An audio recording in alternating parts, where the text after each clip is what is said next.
Hello guys, আসসালামু আলাইকুম। Welcome back to my another video. আজকে এই ভিডিওতে আপনাদেরকে দেখানোর চেষ্টা করব আমি আসছি আজকে হচ্ছে আপনার আজিজিয়াতে। তো এখন যে জায়গাটা আছে সেটা হচ্ছে স্পোর্টস সিটি।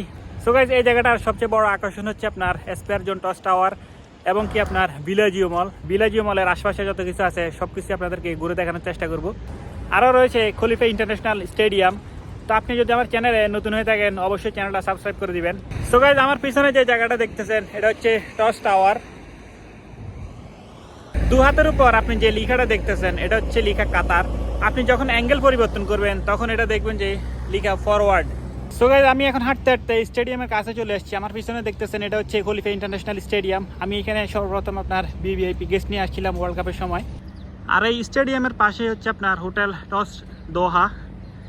এই যে দেখতেছেন এই পাশটাই হচ্ছে আপনার লবি। আমার পিছনে দেখতেছেন দ্য টস দোহা হোটেল। তো এখানকার লবিটা আপনাদেরকে একটু ঘুরে দেখাচ্ছি।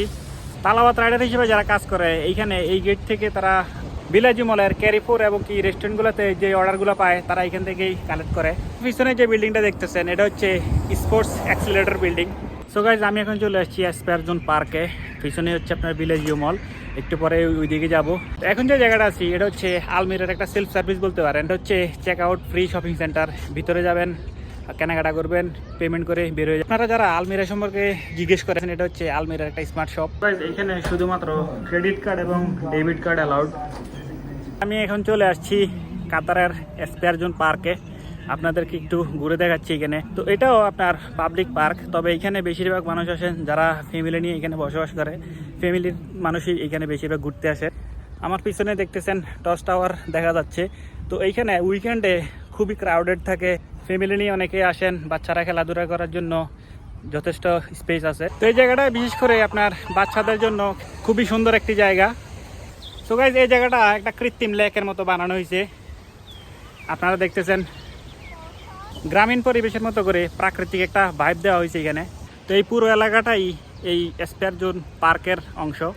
সো গাইজ, কাতারে বসে আপনি যদি একটা গ্রামীণ ফিল নিতে চান আপনি অবশ্যই এই জায়গাটা ভিজিট করতে পারেন।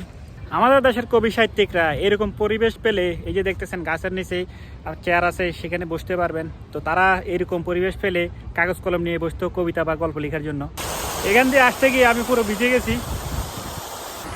অনেকে এখানে এসে ভয়ে আর আসতেছে না, ভিজে যাবে করে।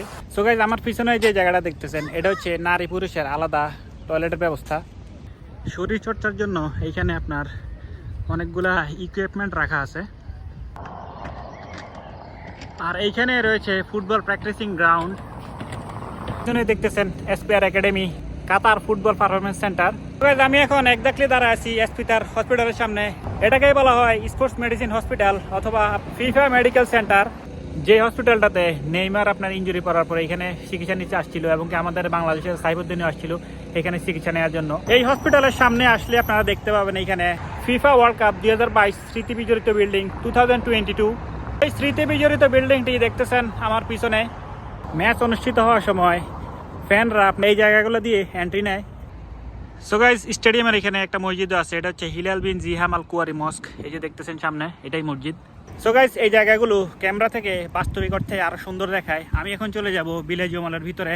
যে ইন্টারেস্টিং বিষয়টা দেখার জন্য পৃথিবীর নানান প্রান্ত থেকে মানুষ ছুটে আসে, বিশেষ করে middle east, Europe, American. Winter সিজনে আমাদের প্রায় বিলাজিও মলে আসা হয় আমাদের গেস্ট নিয়ে। তো গাইজ, 4 দেয়ালের বন্দি করে আপনি যদি আরেকটা আকাশ দেখতে চান অবশ্যই আপনি ভিজিট করতে পারেন বিলাজিও মলে। সো গাইজ, এই সেই আকাশ দেখার জন্য পৃথিবীর বিভিন্ন দেশ থেকে এখানে মানুষ ঘুরতে আসে।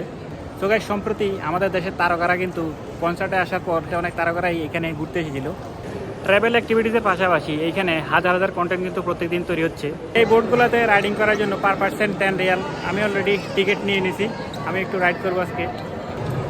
অবশেষে অনেকক্ষণ অপেক্ষার পর উঠে গেলাম বোট রাইডিংয়ে। এই যে দেখতেছেন। তো অনেকেই মনে করেন এগুলা মনে হয় খুব এক্সপেন্সিভ, মাত্র 10 রিয়াল পার পার্সন। আপনারাও চাইলে রাইডিং করতে পারেন। যারা বিলাজিও মলে আসবেন ঘুরতে আপনারাও রাইডিং করতে পারেন। এভাবে ওই মাথায় একবার নিয়ে যাবে, পরে আবার আপনাকে রিটার্ন নিয়ে আসবে। সবাই এখানে ফ্যামিলি নিয়ে রাইডিং করতেছে, আমি শুধুমাত্র একা একা। তো এই পুরো পথটা সর্বোচ্চ আপনার 10 থেকে 15 মিনিট লাগবে। তো এই নৌকাগুলো মূলত আপনার ইলেকট্রিক হয়ে থাকে। এগুলো অনেকটা প্রায় আমাদের দেশের ডিঙ্গি নৌকার মতো। এটা রিয়েলি পৃথিবীতে সিঙ্গেল আপনার কোনো মজাই নাই। আপনি যখন বিবাহিত হবেন, স্ত্রী নিয়ে ঘুরবেন, ফ্যামিলি নিয়ে ঘুরবেন, তখনই মূলত সব কিছুতে মজা পাওয়া যায়। তো এই রোমাঞ্চকর অভিজ্ঞতার জন্য আপনারা আসতে পারেন কাতারের বিলাজিও মলে। এই অভিজ্ঞতাটা নেওয়ার জন্যই মূলত পৃথিবীর নানা দেশ থেকে নানা দেশের মানুষ এখানে আসেন। আপনার উপরে দেখতেছেন স্কাই, এটা কিন্তু আর্টিফিশিয়াল। সাম্পান মাঝিরা আপনাকে এই পার থেকে ওই পারে ঘুরে নিয়ে আসবে। এই ছিল আমার ডিঙ্গি নৌকা ভ্রমণ। এই বড় বড় শপিং মলগুলোতে আপনি ঘুরতে ঘুরতে সময় পার করে দিবেন, কিন্তু কোন দিক দিয়ে সময় চলে যাবে টের পাবেন না। যেহেতু শীতকাল চলতেছে ভাবলাম একটা হুডি নিব, কিন্তু কালার দেখে মনে হচ্ছে যে হুডি ফ্রম গুলিস্তান। বিদেশে এক সমস্যা, কালারের কারণে আমার কোনো জামা কাপড় পছন্দ হয় না, আর যেগুলো পছন্দ হয় সেগুলোর এমন দাম হয় ওই টাকা দিয়ে বাংলাদেশে মোটামুটি একটা কাপড়ের দোকান শুরু করে দেওয়া যাবে। অনেক খোঁজাখুঁজির পর অবশেষে আমার কাছে মনে হলো যে এই অথেন্টিক জ্যাকেটটা আমার জন্য ঠিক আছে। সো গাইস, এই ছিল আজকের মতো। ভিডিওটা ভালো লেগে থাকলে অবশ্যই লাইক কমেন্ট শেয়ার করে দিবেন।